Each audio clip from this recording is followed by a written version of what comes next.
नमस्कार साथियों, स्वागत है आप सभी का अंकित स्पाइस मीडिया पर। मैं हूं अंकित अवस्थी। आप हैं मेरे साथ में एक ऐसी डिबेट का हिस्सा बनने में जिसको लेकर के एक हफ्ते से सोशल मीडिया पर घमासान मचा हुआ है। लगभग एक हफ्ता हो चुका है जिस समय एक समझिए कि सरकारी पद पर, सरकार के बेहद करीब और बहुत उच्च पद पर बैठे हुए व्यक्ति एक बयान देते हैं और उनके बयान से डिबेट शुरू हो जाती है। बयान था कि यूपीएससी समय और एनर्जी दोनों की बर्बादी है। उसके बाद में पक्ष और विपक्ष में जनताएं खड़ी होकर के सोशल मीडिया पर घमासान मचाने लगती है।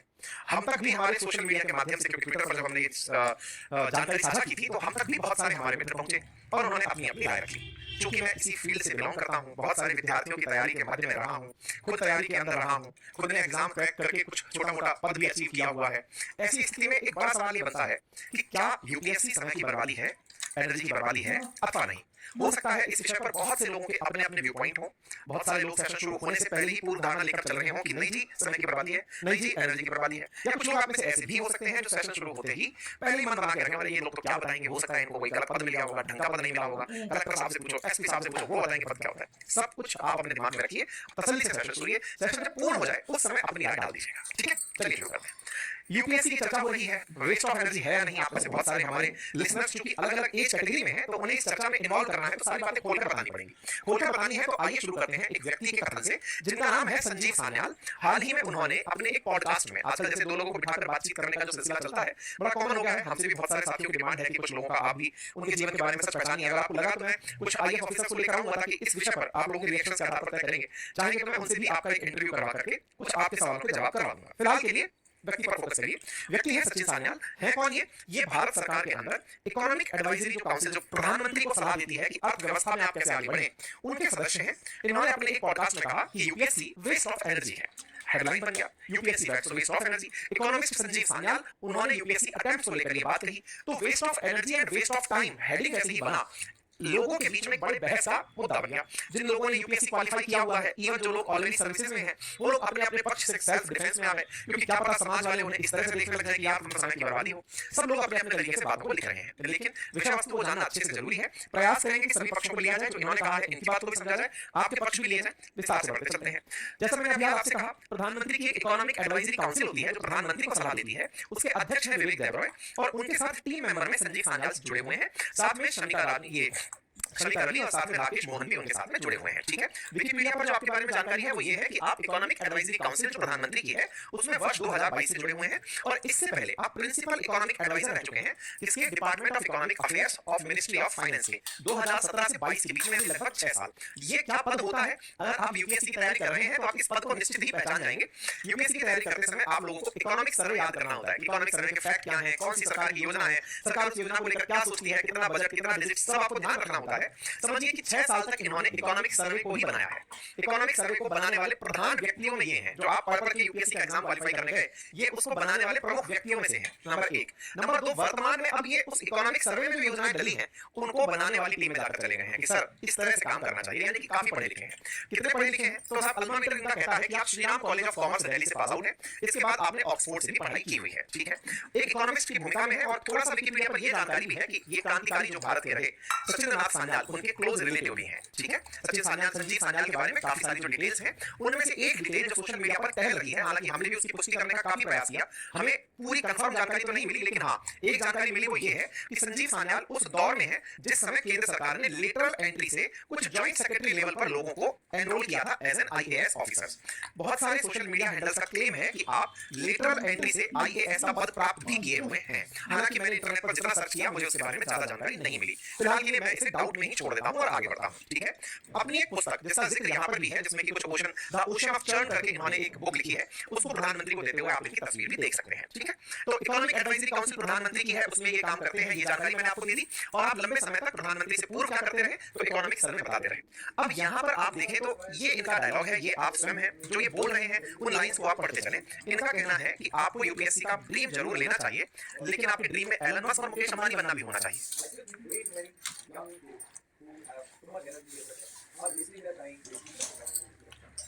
इन्होंने सिद्धार्थ अहलूवालिया के साथ अपना एक पॉडकास्ट किया था जिसके अंदर इन्होंने ये बात को मेंशन किया था। अच्छा, जिस बात के बारे में इन्होंने जिक्र किया है वो यूपीएससी का एग्जाम है और उस यूपीएससी के एग्जाम के बारे में ये कह रहे हैं कि आप जिस तरह के क्षेत्र से बिलोंग करते हैं वहां से आपके अंदर का वो भाव आने लगता है। बंगाल से हैं तो एक एकेडमिशियन का भाव आने लगता है, बिहार से हैं तो यूपीएससी का या फिर नेता नगरी का, इस तरह का भाव आने लगता है। यूपीएससी के लिए जो एनर्जी आप लगा रहे हैं उस एनर्जी से ज्यादा अगर आप कहीं और एनर्जी उस एनर्जी को कहीं और लगाएं तो आप एलन मस्क या मुकेश अंबानी भी बन सकते हैं। इन्होंने एक विषय पर ध्यान देते हुए कहा कि जिस तरह भारत में 12th फेल जैसी फिल्मों को रोमांटिसाइज किया गया है कि देखिए कितने एफर्ट्स लगा करके एक यंगस्टर ने आईएएस का एग्जाम क्रैक कर लिया है, तो मैं यहाँ पर यही कहना चाहूंगा कि मैं ये नहीं कह रहा हूँ कि ये लोगों के लिए या ये मतलब जो तैयारी करने वाले लोग हैं उनके लिए समय की बर्बादी है, पर मैं ये कहना चाहूंगा कि केवल कुछ लोगों को देखकर जो लाखों लोग अपनी एनर्जी खराब कर रहे हैं उन्हें इस चीज से बचना चाहिए, क्योंकि फेलियर के बाद का जो वक्त होता है वो बड़ा निराशावादी होता है और उस निराशावादी समय में व्यक्ति कुछ कंस्ट्रक्टिव क्रिएट नहीं कर पाता। ऐसा इन्होंने अपने डिटेल वक्तव्य में उस इंटरव्यू में कहा, लेकिन चूंकि इंटरव्यू की कटिंग्स की जो हेडलाइंस बन गई तो उसने एक डिबेट को जन्म दे दिया। इसी डिबेट के चलते कुछ आईएएस लोग भी ट्विटर पर कूद पड़े, उन्होंने अपने स्टेटमेंट दे दिया और कहा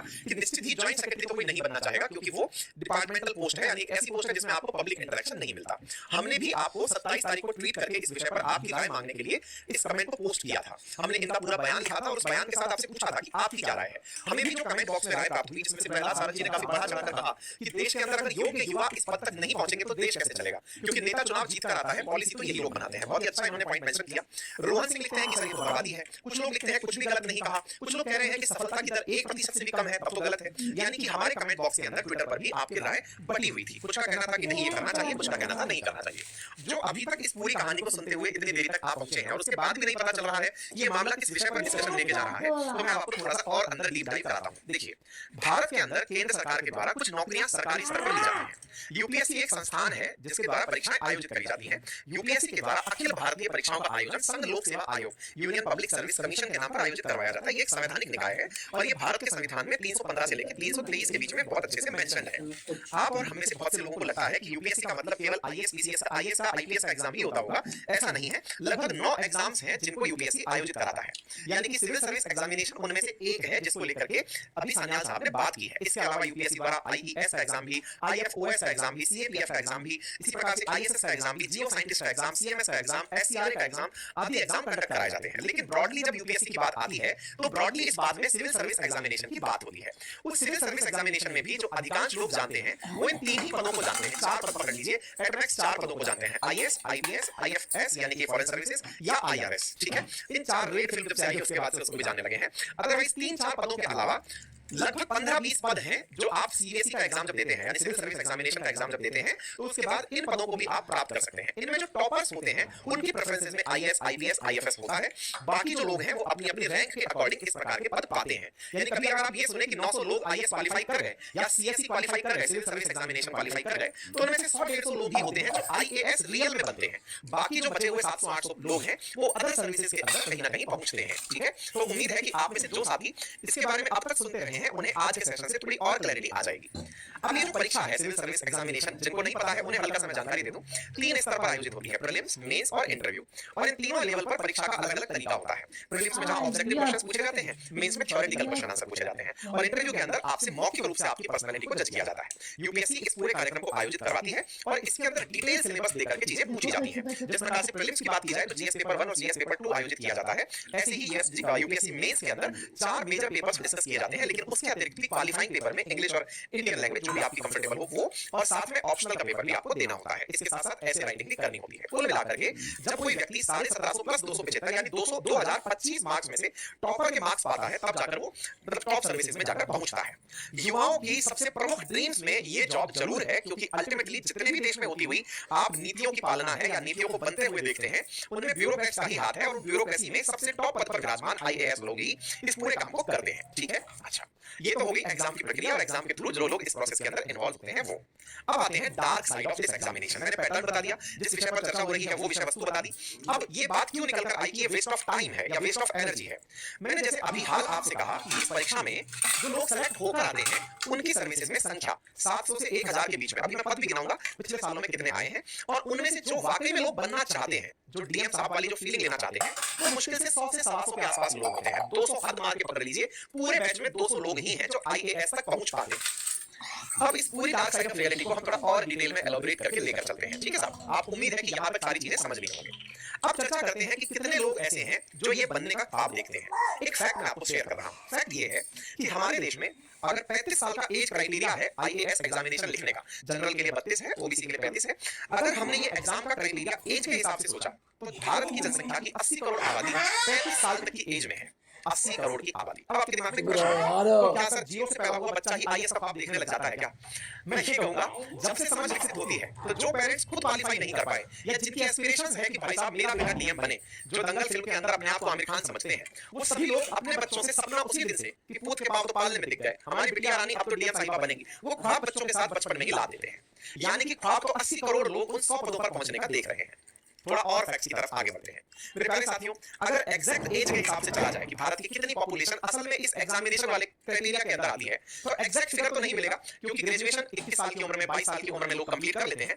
22 से लेकर 32 अटेम्प्ट भले ही 4 मिल रहे हो, 6 मिल रहे हो, लेकिन उस बीच में 10 से 15 साल का ही टेन्योर होता है जिसमें अधिकांश लोग तैयारी कर रहे होते हैं। हाल ही में इंटरनेशनल लेबर ऑर्गेनाइजेशन आईएलओ के द्वारा भारत की बेरोजगारी पर एक लेख लिखा गया है, एक रिपोर्ट जारी की गई है, जिसमें बताया गया है कि जो बेरोजगार हैं लोग, उनमें से 83% लोग वो हैं जो यूथ हैं, और उसमें यूथ की डेफिनेशन है जिनकी उम्र 15 साल से लेकर 29 साल के बीच में है। ये जो 15 से 29 वाले लोग हैं, इनमें से वो लोग भी हैं जिन्होंने ग्रेजुएशन करके 21 से 22 साल की उम्र में सरकारी नौकरी का ख्वाब देखना शुरू किया था। 29 तक अपने 2-3 अटेम्प्ट तो एटलीस्ट लिख ही चुके थे, इसलिए बेरोजगारों की संख्या में इनका नंबर बहुत बड़ा है। आइए थोड़ा इस नंबर को आपको दिखा भी देते हैं। भारत की जनसंख्या में अगर 15 से लेकर 29 साल तक के बच्चों की बात की जाए, तो भारत की जनसंख्या में 15 से 29 बोल रहा हूं, आधी जनसंख्या हटा दीजिएगा तो एग्जैक्ट नंबर निकल आएगा।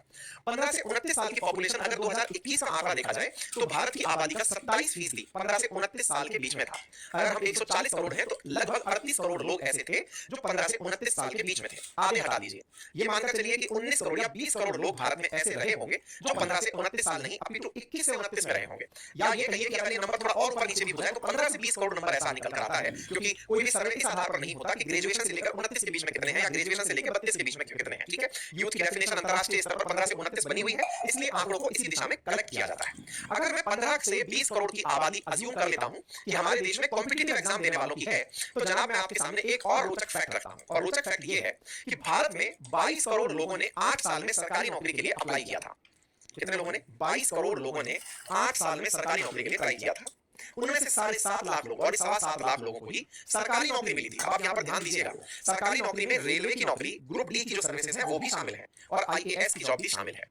भारत जैसे देश में जहां फैक्ट गला फाड़ फाड़ के कह रहे हैं कि अगर हम लोग यूथ की बात कर रहे हैं जो 15 से 29 साल की एज में है, और इस फैक्ट को और अच्छे से समझना हो तो ये समझ लीजिए, जो आईआईटी, नीट और आईएएस पीसीएस की तैयारी करने वाला है या गवर्नमेंट एग्जाम की तैयारी करने वाला व्यक्ति है, उसकी संख्या हमारे देश में 38 सीआर के अराउंड है।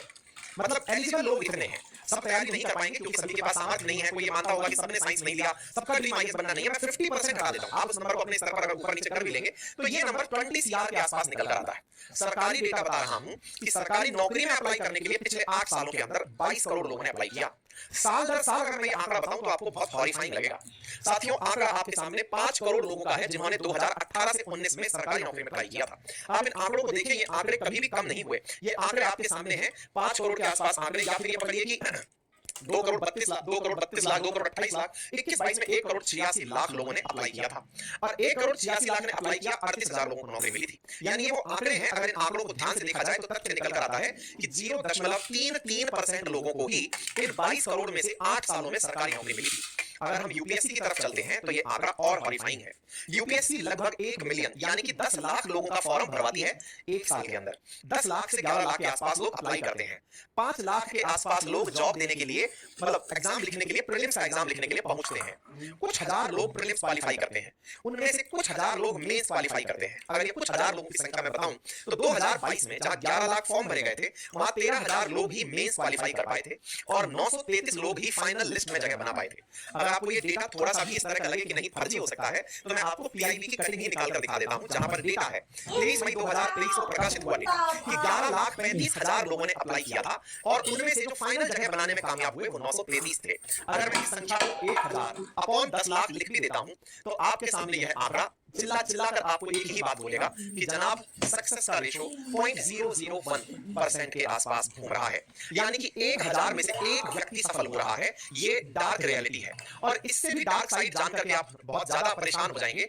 0.0001 या 0.001, क्योंकि इन 1000 में से ही केवल 100 ही लोग ऐसे होंगे जो IAS के पद तक पहुंचेंगे। इसका मतलब यह नंबर किसी लॉटरी के अंदर संभावनाएं जब लगाई जाती है कि यह चांस आने की क्या पॉसिबिलिटी है, उस पॉसिबिलिटी से भी बहुत पीछे एग्जिस्ट करता है। इसका मतलब तो यह हुआ कि यह हेडलाइन अपनी जगह बिल्कुल लाजमी है कि जब 1 मिलियन लोग एग्जाम देने निकले और 1000 ही सीट थी, तो फिर उनका क्या हुआ जो एग्जाम क्वालिफाई नहीं कर पाए। ये हेडिंग गलत नहीं है साथियों। और आज जो सचिन सान्याल जी ने मुद्दा रेज कर दिया है, जिससे कि आप और हम इस विषय पर चर्चा करने के लिए विवश हुए हैं, परिवारजन भी संभवतः आपके साथ बैठकर इस सेशन को सुन रहे होंगे। सामान्यतः ये सेशन वो है जिन्हें आप में से बहुत सारे लोग नजरअंदाज करके चलते हैं। मुझे भी अगर आपके व्यूज कमाने होते तो मैं कोई और अच्छा टाइटल लेकर आता जिसमें कि आप लोगों को रस आता, मनोरंजन मिलता, आपका ईगो सेटिस्फाई होता। लेकिन जब भी डार्क साइड की बात होती है, लोग सेशंस को देखना अवॉइड करते हैं कि नहीं नहीं नहीं, ये तो हमारी पोल खोल रहा है, ये तो हमारा सबसे साक्षात्कार करा रहा है। और जब सबसे साक्षात्कार होता है तो लोग ऐसे सेशंस को ना तो अपने साथियों को रिकमेंड करते हैं, ना परिवारजनों को रिकमेंड करते हैं। लेकिन आप अगर एक सभ्य और समाज के नागरिक बनना चाहते हैं तो कृपया करके इस सच को आप सबसे साझा करिए। उस समाज से भी साझा करिए जो आपसे आए दिन आकर पूछता है कि बेटा और क्या रहा आपका परिणाम, और अपने उन परिवारजनों से भी साझा करिए जो आपके ऊपर इस बात का मोरल प्रेशर क्रिएट कर रहे हैं कि देखो उनका तो बच्चा सेलेक्ट हो गया, तुम क्यों नहीं हुए। तो उन्हें इस तथ्य को एक बार के लिए जरूर दिखाइएगा। कहिएगा कि मेरी एक मिस्टेक, अगर मैं गलती से छींक दिया और छींकते समय मेरा पेन बी ऑप्शन की जगह सी पर फ्रैक्शन ऑफ टाइम के लिए मेरा कंसंट्रेशन लीक हुआ और मैंने बी की जगह सी मार्क कर दिया, तो भी पता नहीं कि मैं प्रीलिम्स से बाहर हो जाऊं। वहां पर जो लाइन लिखी गई थी उसमें मैंने क्वेश्चन मार्क को रीड नहीं किया, या वहां पर नहीं जो शब्द लिखा था उसको मैंने रीड नहीं किया, बाकी मैं पूरा सही करके आ गया। एक नंबर के ऊपर पता चल रहा है कि आपको राजस्थान कैडर की जगह उठाकर तेलंगाना पटक दिया। मतलब ये समझिए कि आपके एक एक पॉइंट पर, आपके इतने जबरदस्त लक कनेक्शन पर जब जॉब मिलती है तो ये चर्चा बड़ी बन जाती है कि क्या जो लोग फेल होते हैं या फिर वो जो अंतिम पड़ाव तक पहुंचे हुए लोग हैं उनका क्या होता होगा। अगर हम इस पूरी चर्चा में सब तरह से लोगों को ले लें और ये कहें कि जो 1000 लोग फाइनली जगह बनाने में कामयाब हुए, देखिए मैं इन सर्विसेज के लोगों से बहुत क्लोजली कनेक्ट हूं और लंबे समय से चूंकि एग्जाम की तैयारी करवा रहा हूं, तो मुझे डार्क साइड दोनों तरफ की पता है, उस तरफ की भी पता है और इस तरफ की भी पता है। ये जो 1000 लोग हैं, इनमें से जो बचे हुए 900 लोग हैं ना, जो कि आईएएस नहीं बन पाए, ये फिर से एग्जाम लिख रहे होते हैं ताकि आईएएस बन सके। यही हाल स्टेट सर्विसेज का है। अगर स्टेट सर्विसेज में टॉप पोजीशन पर एसडीएम का पद माना गया है कि हां भाई एसडीएम प्रमोट होकर के कभी आईएएस बनेगा, तो बाकी पद पर रह गए लोग हैं वो दोबारा एग्जाम लिख रहे होते हैं ताकि वो इस मेजर पद पर पहुंच सके। मेरा कहने का कुल मिलाकर अर्थ ये है कि इस पूरी प्रक्रिया के अंदर सब तरह से एक विशेष साइकिल बना हुआ है कि कैसे ना कैसे करके हम उस स्थान पर पहुंचे। क्या आप मेरी बात समझ पा रहे हैं? अगर आप मेरी ये बात समझ पा रहे हैं तो संभवतः आपको यह सेशन अपने साथियों से साझा कर ही देना चाहिए और लोगों को भी मोटिवेशन का कारक आप बने ये समझना चाहिए। अब ये जो 1000 लोगों की बात मैंने करी, इनमें से 900 दोबारा एग्जाम लिखेंगे ये भी बात करी, और मैं एक बात और चलिए आपके साथ पैरेलल यहां कर देता हूं, और वो ये है कि 900 लोगों के अलावा जो मेंस क्वालीफाई कर चुके लोग हैं, जो लगभग 13000 के आसपास आपने देखे, उनका क्या होगा? जो मेंस में अपीयर हुए 13000 के आसपास, उनका क्या होगा? ये बड़े नंबर है। खैर आगे चलते हैं। ये बड़े नंबर हैं, तभी इस प्रकार की सुर्खियां निकल कर आती हैं कि हमारे देश की 83% जो बेरोजगार है उनमें से 83% लोग तो युवा हैं।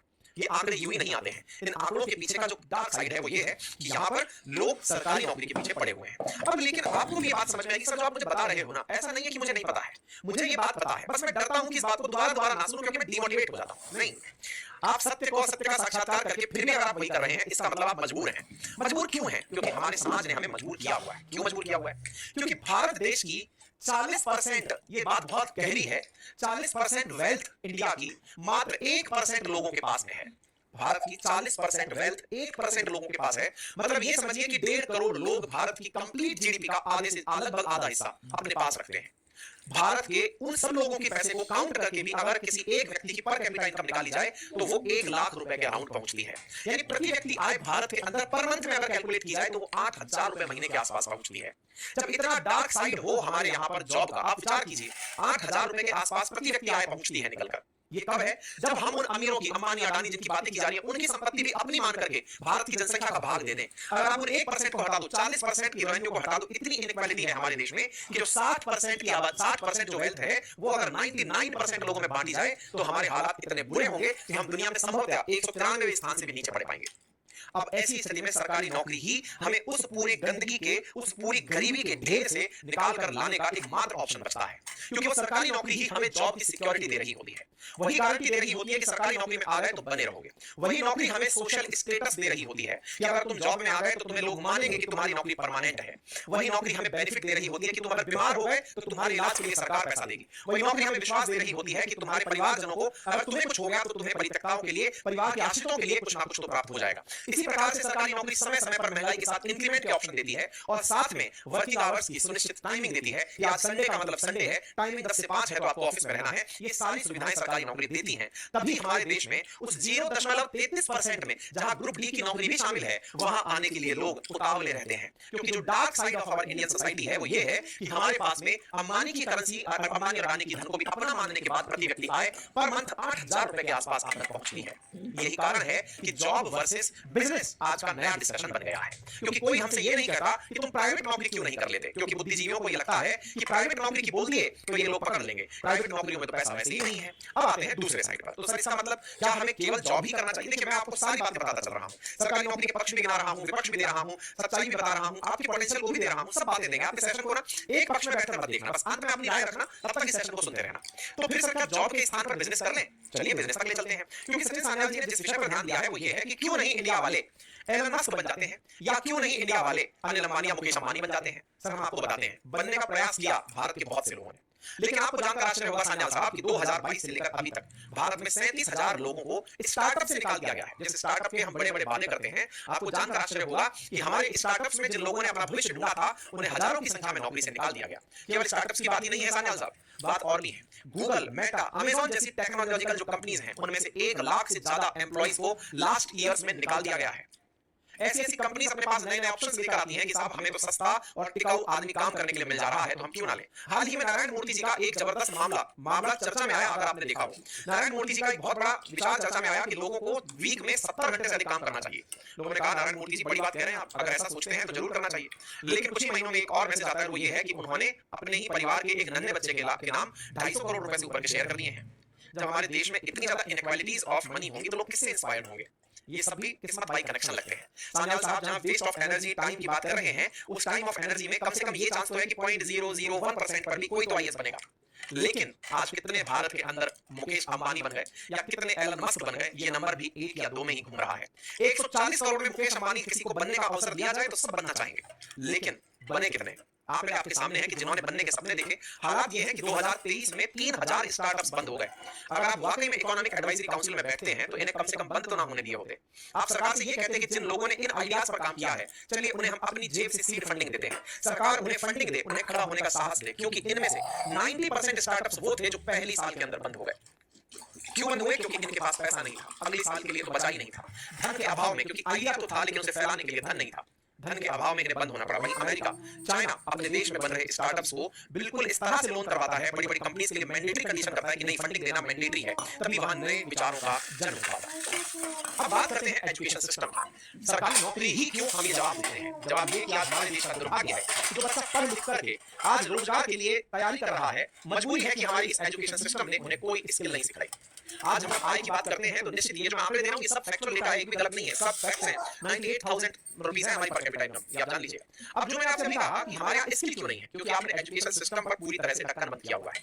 आप कहते हैं कि हम लोग नई एजुकेशन पॉलिसी लेकर आ गए, पॉलिसी ले आए, बहुत अच्छी बात है, लेकिन सर वो पॉलिसी किस दिन आएगी जिस दिन भारत के अंदर पढ़ने वाला हर बच्चा उस महंगी स्कूल में पढ़ने का ख्वाब साकार होता हुआ देख सके। आपको जानकर आश्चर्य होगा साथियों, एक देश है क्यूबा, क्यूबन क्राइसिस कई बार हमने चर्चा किया है आपसे। वहां पर एक भी प्राइवेट स्कूल नहीं है, वहां पर एक भी प्राइवेट हॉस्पिटल नहीं है। अगर आपको बेहतरीन से बेहतरीन एजुकेशन लेनी है तो सरकारी स्कूल में मिलेगी, बेहतरीन से बेहतरीन अगर आपको चिकित्सा लेनी है तो भी सरकारी हॉस्पिटल में मिलेगी। ऐसी स्थिति में हमारे एजुकेशन सिस्टम का क्या करें साहब? जिन लोगों के पास पैसा है वो लोग 1% 40% धन लेकर बैठे हैं, और उन्हीं लोगों के पास जो पैसा है वो अपने बच्चों को इतनी महंगी महंगी फीस पर पढ़ा पाते हैं। साथियों जानकर आश्चर्य होगा, मेरी बच्चियां, अभी मैं इस फैक्ट को आपके सामने रिवील नहीं करूंगा, लेकिन ये जान लें कि ये जो नंबर मैं आपको दिखा रहा हूं कि प्रति बच्चे के ऊपर खर्चा 1.5 लाख रुपया होना, इससे भी ज्यादा फीस पे की गई है। ये कुछ नंबर नहीं है, इतना महंगा महंगा स्कूल पैसे ले रही हैं। मजबूरी है उन परिवारजनों की, क्योंकि उन्हें ऑल्टरनेट में कोई अच्छी स्कूलें नहीं मिल रही हैं। सरकार के द्वारा अगर एक आध जगह प्रयास किए जा रहे हैं तो वहां राजनीति गंभीर विषय बन चुकी है। दिल्ली ने अपने स्कूल्स को एक मॉडल के रूप में प्रस्तुत किया, लेकिन वहां की राजनीति इस समय इतना चर्चा का विषय बन गई है कि वहां पर राजनीति का ही स्थान अपना बड़ा स्थान हो गया है। क्यों नहीं केंद्र सरकार अपने स्तर पर एक ऐसी पॉलिसी लाए और ये कहे कि हमारे देश में जितने भी स्कूल्स हैं उनकी फीस का क्राइटेरिया केवल इतना ही होगा।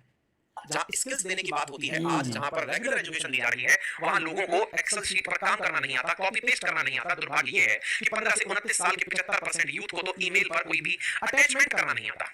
ये मैं नहीं बोल रहा हूँ, आईएलओ की रिपोर्ट ने ये बात बोली है। इसका मतलब ये है कि एजुकेशन सिस्टम में वो फ्लॉ है जिसके चलते केवल और केवल हमें सरकारी नौकरियां दिखाई देती हैं। सान्याल साहब, बात आपने बहुत अच्छी उठाई है, लेकिन आप एक ऐसे पद पर हैं कि आप सरकार को ये सलाह दे सकते हैं कि हमें कहां से ग्रास रूट लेवल पर कहां से करेक्शन करना होगा।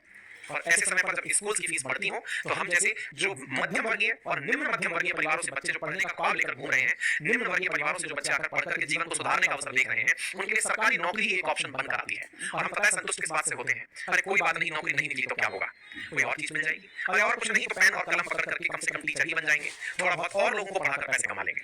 रोजगार के ऑप्शन के रूप में लोग कोचिंग को अपना रोजगार बना रहे हैं। दुर्भाग्य से ज्यादा क्या होगा साथियों, कोचिंग को मैं पर्सनली एडमायर नहीं करता हूं, लेकिन एक ऐसा पैरेलल इकोसिस्टम भारत की इकोनॉमी में क्रिएट हो चुका है जिसको आप ऐसे समझिए कि जब मकान बनता है और लेंटर डलता है तो उसके नीचे सेंट्रिक्स लगाई जाती हैं, बल्लियां लगाई जाती हैं। आज हमारा एजुकेशन सिस्टम में बड़े बड़े डॉक्टर्स और इंजीनियर्स दिखाई देते हैं, आईएएस पीसीएस दिखाई देते हैं, लेकिन उनके लिए अगर आप कोचिंग के पिलर्स हटा दें तो उनमें से सब धराशायी हो जाएंगे, क्योंकि एजुकेशन सिस्टम इतना लाचार हो चुका है।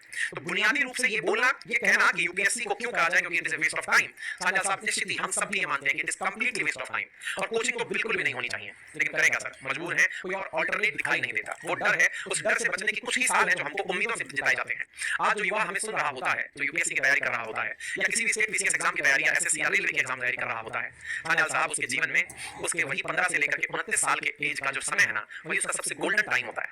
वो वही गोल्डन टाइम होता है जिसे देख करके वो खुश हो रहा होता है कि मैं कुछ तो बनूंगा, मैं कुछ तो बनूंगा। आप कह रहे हैं कि इस समय को वो एलन मस्क बनने में बिताए, मैं आपसे रिक्वेस्ट करता हूं सर, एलन मस्क बनेगा, लेकिन बता दीजिए कि भारत सरकार के द्वारा कौन से कॉलेज में और कौन से स्कूल के अंदर free of cost artificial intelligence की एजुकेशन दी जा रही है। आप चलिए यही बता दीजिए कि कितने आपके स्कूल में पढ़ने वाले बच्चे ऐसे हैं जिन्होंने साल में 365 दिन होते हैं लेकिन 100 दिन भी उन्होंने कंप्यूटर पर माइक्रोसॉफ्ट का उपयोग किया होगा।